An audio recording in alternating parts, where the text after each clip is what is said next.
My husband continued to ignore me as I insisted on going back to my parents' house to spend maternity leave against his wishes. On the morning of the day I was returning to my parents' house, my husband had gathered my belongings and burned them in the backyard. "Hey, what are you doing? Burning my belongings? What's the meaning of this?" As I protested, my husband glared at me. "What's wrong with burning the stuff of someone who's trying to go back home from maternity leave without listening to me?" "Huh? Even if you don't like the idea of me going back home, there's no need to do something like this." At that, my husband sighed in frustration. "Listen, you belong to me. Despite being supported by me, don't act all high and mighty. You should just stay in this house and take care of me." "What are you saying? I can't stand you anymore. I'll be going back home as planned." My husband's face contorted when I told him that. "Is that so? If that's your intention, I won't stop you anymore. You'll realize it later. You can stay at your parents' house for the rest of your life." I reached my limit at that moment. Burning someone's belongings and not even apologizing, and behaving like this. That's enough. I'm leaving this husband. Though my insides were boiling, I managed to contain my anger, and calmly stated, "Thank you for everything." The next day, my husband went crazy and called me. My name is Serena Harris, and I'm 28 years old. I'm a part-time housewife in my second year of marriage. I was raised in a single-parent household. My mother gave birth to me at a young age and divorced my father soon after. She raised me on her own. However, my mother did not have a respectable educational or professional background, and she had to work very hard to raise me. I too had to endure many difficulties in my early life. After graduating high school, I wanted to go to college, but financial constraints made it impossible. I took on office work and started working at a cabaret club. My sole intention was to make life easier for my mother. It turned out that working at the cabaret club suited me quite well. I excelled in the job, both in handling alcohol and engaging with customers, receiving praise from my parents as well. It might have been a career change. I put most of my earnings into buying a condominium at the age of 25, where I lived with my mother. She always told me, "Don't overdo it with night work, it's tough." However, I found joy in working at the cabaret club, quit my daytime job, and eventually focused solely on the night shift. Continuing this lifestyle for 10 years, I upgraded the club to a high-class venue, catering to high-class clientele. I had a regular customer named Taylor. He was a businessman for a wholesale company, well-mannered and enjoyable to be around, providing comfort to me. One day, Taylor came to the restaurant with several young people from his company. "Serena, entertain these guys for me. It's not often they come to a place like this." Taylor laughed heartily. I greeted his subordinates. "Nice to meet you. I'm Serena. Pleased to make your acquaintance." "Wow, I've never seen such a beautiful person before. Nice to meet you." That's how I handed my business card to Kevin, who would later become my husband. Kevin was younger than me and worked as a sales manager in Taylor's company. He was tall, had a kind face, and was well put together. Later on, we discovered that we shared a common interest in movies and had similar tastes. On that day, Kevin behaved like any other customer, but he contacted me later through his work phone. "I can't forget about you, Serena. If you don't mind, would you like to go to the movies with me?" I also have feelings for Kevin, so we ended up going to the movies together. From that point on, we went on daytime dates, deepening our relationship. After Kevin's confession, we officially started dating, and 1.5 years later, he proposed to me on my birthday. "Serena, I love you. Please marry me." "Thank you, Kevin. I'm so happy." I joyfully accepted it. "Hey, Serena, if we're getting married, can you quit your night job?" Well, I think that's unavoidable. Although there was no touching at the high-class club, it was still a job involving male clients. If Kevin wanted me to quit, it seemed reasonable.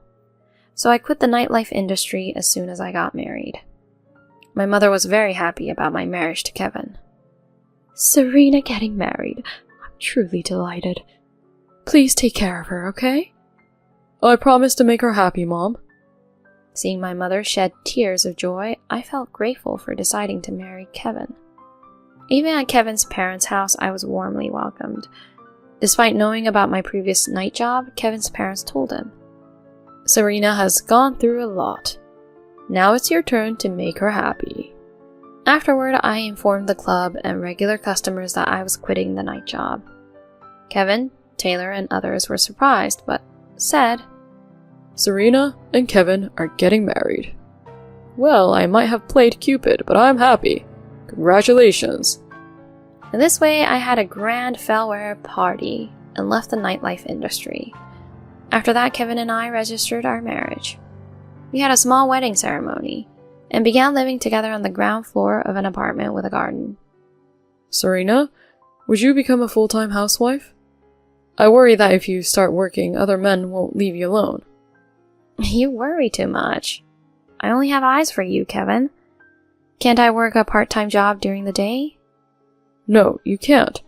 Just stay at home. Following Kevin's wishes, I became a full-time housewife. During our courtship, there were times when my work at the cabaret club made him uneasy, so I thought it would be best to go along with Kevin's wishes. However, since relying solely on Kevin's income made me a bit anxious, I decided to try stock trading, a tip I received from customers during my night job. I started investing in stocks, and since Kevin was quite taken with me, I believed our newlywed life would be happy. However, that expectation was quickly shattered. Kevin didn't do any household chores. I am a housewife, so I was prepared that to some extent I would be the one doing the housework. But Kevin left dirty dishes lying around, clothes scattered, and didn't even throw garbage in the trash can. I repeatedly asked him to change, but he remained the same. I gradually became dissatisfied with such a husband. On the other hand, there was some good news. 1 year after our marriage, I found out I was pregnant. Kevin was also delighted. Serena, our child will surely be cute. Oh, I'm looking forward to it. Yes, I'm happy too. But since I might experience more health issues from now on, could you help a bit with household chores? Understood. I thought that Kevin's words meant he would change for the better. However, that expectation was quickly betrayed. He still didn't do any housework. My pregnancy was difficult, often requiring me to lie down all day, leaving me unable to manage household tasks on many days. One day, when Kevin returned from work, he said, Are you sleeping again? Where's my dinner? I'm sorry, I couldn't make it because I'm feeling unwell due to my pregnancy. I weakly replied, and Kevin clicked his tongue. What's this? Serena, you're a full-time housewife, right? Household chores should be perfect. I have 2 babies in my belly, you know. I wish you could understand how tough it is with this condition. What's the point of making you a full-time housewife then? It's useless like this. Becoming a full-time housewife was your request, right? I inadvertently replied, but Kevin's eyes changed when he heard that. What? Are you telling me that I have to work or else we won't have a meal? Huh? Your brain is only good for seducing men, right? Be grateful that I'm providing for you. Kevin finally revealed his true colors. I was stunned. Now that the master is back, make dinner quickly. Saying that, Kevin tried to drag me out of bed. I couldn't resist and was forcibly brought to the kitchen by him. Kevin, I'm feeling nauseous and dizzy. Please, understand. Are you still saying that? I could abandon you and the kids, you know. Then you'd go back to your night job, right? Pathetic. I get it, so please stop saying such things. In this way, I, struggling to sit down, ended up making Kevin's dinner. Soon I entered the 7th month of pregnancy. While talking on the phone with my mother as usual, she said, Serena, have you considered having a maternity leave? If you come back here, I can take care of you and I'll feel relieved. Our residence and my parents' house were about a 3-hour drive away. I had been thinking about taking maternity leave, but I couldn't bring myself to say it, thinking it would be a burden on my mother. I'm happy that you said that, Mom. Actually, I was hoping you could help me too. Is that so? You don't have to hold anything back. Come home and take care of yourself and the baby. With that promise from my mother, I hung up the phone. My decision to take maternity leave at my parents' house was firmly made. That night, I talked to Kevin. I want to take maternity leave at my mother's if possible. I'd like to stay at my parents' house for about 3 months after giving birth next month. Kevin, who was drinking beer, raised his head. Maternity leave at your mom's? No way, Serena. Stay here. But you're not taking paternity leave, right? Since this is my first childbirth, I want my mother to help me. Huh? You plan to leave me alone for 5 months? Who will do the housework during that time? Kevin slammed the table, and I cowered. During that time, I think you'll have to take care of yourself. I won't allow that. Stay at home. That settles it. I grabbed Kevin's arm to stop him from leaving the room. Kevin, listen to me. I need to have a maternity leave. Hearing this, Kevin glared at me. I see. Got it. You must have another man, right? What? What are you talking about? I'm pregnant with our child. I don't know about that. You're just a woman from a nightclub. You're probably trying to seduce another man. I understand, you know. Kevin's eyes were dark and cloudy. Despite repeatedly refuting his statements, he waved away my hand and went to the bedroom. After that, Kevin stopped talking to me entirely. He ignored me and glared at me when I tried to talk to him. I too gradually felt the stress building up and began to think that I couldn't endure this kind of household. So I told my mother that I would be taking maternity leave at her house, and I started making preparations. The day before returning to my parents' house, I told Kevin, starting tomorrow, I'll be going on maternity leave as planned. Please, take care of things at home during that time. Kevin didn't respond to that. I had packed my belongings into a large suitcase and left it at the entrance. The next morning, I woke up to a strange smell. Smoke was lingering in the house, and I panicked, thinking the neighborhood might be on fire. When I opened the living room door, I was frozen by a shocking sight.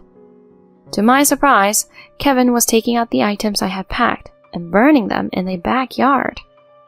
My clothes, cosmetics, and baby items were all on fire, and black smoke was rising from them. I filled a bucket of water and rushed to throw it on the flames. Hey, what are you doing? What's the idea of burning my belongings? Kevin glared at me while I scolded him. What's wrong with burning the belongings of a wife who selfishly decides to go on maternity leave at her mother's without asking for my opinion? What? Even if you don't like the maternity leave at my mother's, there's no need to do something like this. Then my husband sighed heavily. Listen carefully. You belong to me. I'm the one providing for you, so don't act high and mighty. All you have to do is stay at home and take care of me. What are you talking about? I can't stand you anymore. I'll be going on maternity leave at my mother's as planned. When I decisively conveyed this, Kevin's face contorted. Is that so? If that's what you intend, I won't stop you anymore. You'll realize it later. You can stay at your parents' house for the rest of your life. I have reached my limit at that moment. How can you burn someone's belongings and not apologize and behave like this? Enough is enough. I'm dumping this husband. My stomach was churning, but I managed to suppress my anger and calmly told him, "Thank you for your help." Then I grabbed only my wallet and cell phone and ran out of the house. My mother was surprised when I took the train back to my parents' house. Of course she would be, as her daughter, who had gone on maternity leave, returned without a single piece of luggage. When my mother heard what happened, she was furious and tried to call Kevin, but I stopped her. "It's okay, Mom. I have an idea." In this way, I made a phone call to execute a certain plan and spent the day leisurely, taking a bath and sleeping at my parents' house. The next day, I woke up to the loud noise of my phone. It was already late morning. The caller was Kevin, and he had made several missed calls. I answered the phone while taking a deep breath, and Kevin's abusive language echoed in my ears. Finally answered, huh? Serena, what's going on? I got several contracts, but all the nightclubs are calling to cancel the contracts, saying they want to terminate the deals. Did you do something? He worked as a sales manager for a liquor distributor, and many purchase contracts came through nightclubs. All those establishments had simultaneously requested to terminate the contract. That was the phone call he was making to complain. Listening to his angry outburst, I coldly informed him. Oh, that was quick. Huh? Did you find it strange that you suddenly got a massive number of contracts? It's because I recommended you to the clubs. All of it. What? Yes. I had approached the owner of the place where I worked, trying to get them to make a contract with your company. The owner had said, "It's for Serena's benefit," and had personally designated each store in the entire group's network to make contracts that would contribute to your performance. When I explained the situation to the owner in detail, he became extremely angry.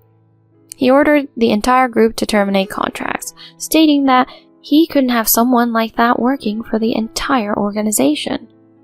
If that's the case, what about my performance? Of course, I also informed Taylor, the executive at your company, about this incident. He was quite furious. You recently got promoted thanks to me, but even that position is now in jeopardy. Kevin then started to lose control over the phone. As I listened in silence, Kevin gradually broke into tears and said to me, "Serena, please, forgive me. I love you.